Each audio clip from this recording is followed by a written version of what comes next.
Hello friends, હું છું દીપ્તિ. મારી યુટ્યુબ ચેનલ લર્ન વિથ મીમાં આપ સૌનું સ્વાગત છે. આજે આપણે બનાવીશું લગ્નના જમણવારમાં જે મોહનથાળ પીરસાતો હોય છે, લાઈવ મોહનથાળ કહે છે એના માટે હું એક તપેલીમાં 1/4 કપ દૂધ અને 4 ટેબલ સ્પૂન ઘી લઈ લઈશ. ઘી વિગરે એટલું જ ગરમ કરવાનું છે.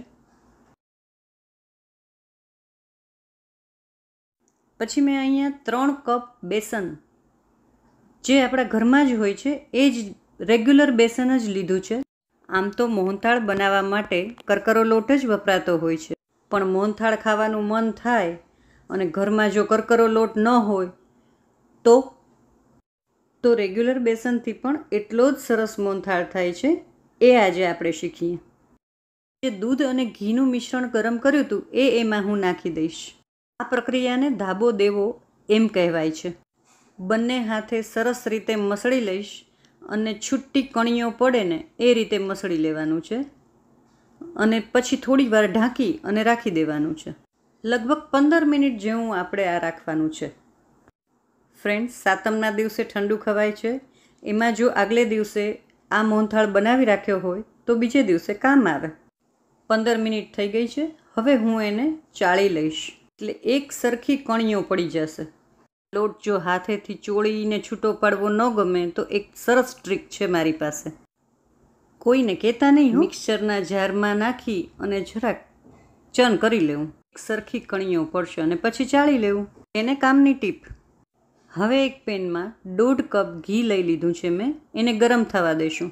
3 કપ બેસન સામે 1.5 કપ ઘી લેવાનું છે. એ એકદમ પરફેક્ટ માપ છે. હવે આને મીડિયમ તાપે શેકવાનું છે. જ્યાં સુધી લાલ કલર ન થઈ જાય ત્યાં સુધી આપણે એને મીડિયમ તાપે શેકવાનું છે. ગેસને ફ્લેમ હાઈ નથી જ કરવાની. તો શેકાઈ તો જશે પણ એ અંદરથી કચાશ રહી જ જશે. નાની નાની ટીપ ફોલો કરીએ ને તો આપણી રેસીપી ક્યારેય બગડતી નથી. અને ધીમે ધીમે ચલાવતા જશું એટલે લોટ ફૂલતો જશે. આ એની નિશાની છે શેકાઈ જવાની. ચલાવવામાં પણ હાથ એકદમ હળવો થઈ જશે. તો છે ને ઇઝી. ઘરમાં મોહનથાળ બનાવવો જરાય અઘરો નથી અને એ પણ લચકા પડતો બજાર જેવો જ. પરફેક્ટ માપ સાથે અને સહેલામાં સહેલી રીતે હું શીખડાવીશ. એકદમ સરસ કણી પડે ને બધી લાલ એક સરખી, એના માટે મેં અહીંયા એક ચપટી કેસરને 3 ટેબલ સ્પૂન દૂધમાં પલાળી રાખ્યું હતું એ નાખી દઈશું.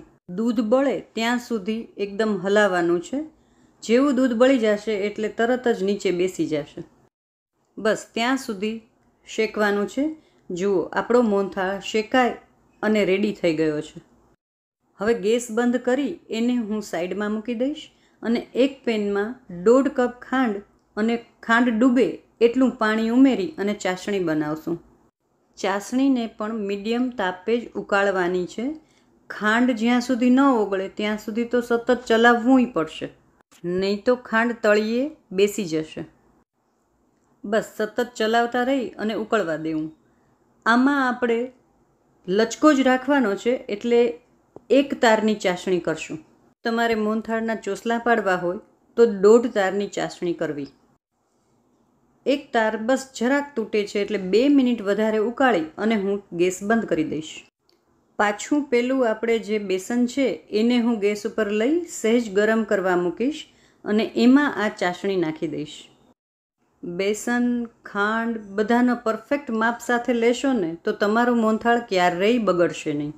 આપણે ઘરમાં બનાવતા હોય ને તો અટકળે લેવાની ટેવ હોય છે, પણ પરફેક્ટ માપ સાથે બનાવીએ ને તો આપણી વસ્તુ પરફેક્ટ જ બને. હવે મેં ઘરમાં જ માવો બનાવ્યો છે. એની રેસીપી જોઈએ તો મારી ચેનલ ઉપર તમને મળી જશે. ચાસણી સરસ મિક્સ થઈ જાય એટલે એ માવાને આપણે ક્રમ્બલ કરી અને એમાં ઉમેરી દેવાનો છે. વધુ એક ટીપ આપું, જો ઘરમાં માવો ન હોય તો દૂધની મલાઈ તો બધાના ઘરમાં હોય જ. 3 ચમચી મલાઈ ઉમેરી દેવી તો પણ સેમ થશે. આમાં હું 1 ચમચી એલચી અને જાયફળનો પાવડર મિક્સ કરેલો છે એ હું નાખીશ. જાયફળની સુગંધ આમાં આગળ પડતી બહુ સરસ લાગે છે. બસ બધું એકદમ એક રસ થઈ જાય ત્યાં સુધી ચલાવવાનું છે. ધીમે ધીમે એ પેન છોડતું જશે. નીચેથી પેન છોડે દેખાશે એટલે આપણો મોહનથાળ તૈયાર થઈ ગયેલો માનવો. જો તળિયું એકદમ ચોખ્ખું થતું જાય છે એ દેખાય છે. આપણો મોહનથાળ રેડી છે. સર્વ કરી લેશું. એક બાઉલમાં કાઢી અને એની ઉપર મેં પિસ્તાની કતરણ ભભરાવી છે. મોહનથાળમાં પિસ્તાની કતરણ જ હોય, તેમ છતાં તમને ગમે તો કોઈ પણ નટ્સ ઉમેરી શકાય. તો રેડી છે આપણો મોહનથાળનો લચકો. ગરમા ગરમ સર્વ કર્યો છે. ગરમા ગરમ ખાવાની પણ અલગ જ મજા છે. જો રેસીપી ગમી હોય તો પ્લીઝ લાઈક જરૂર કરજો અને તમારા ફેમિલી મેમ્બર્સ અને ફ્રેન્ડ્સ સાથે શેર જરૂર કરજો. Thank you for watching.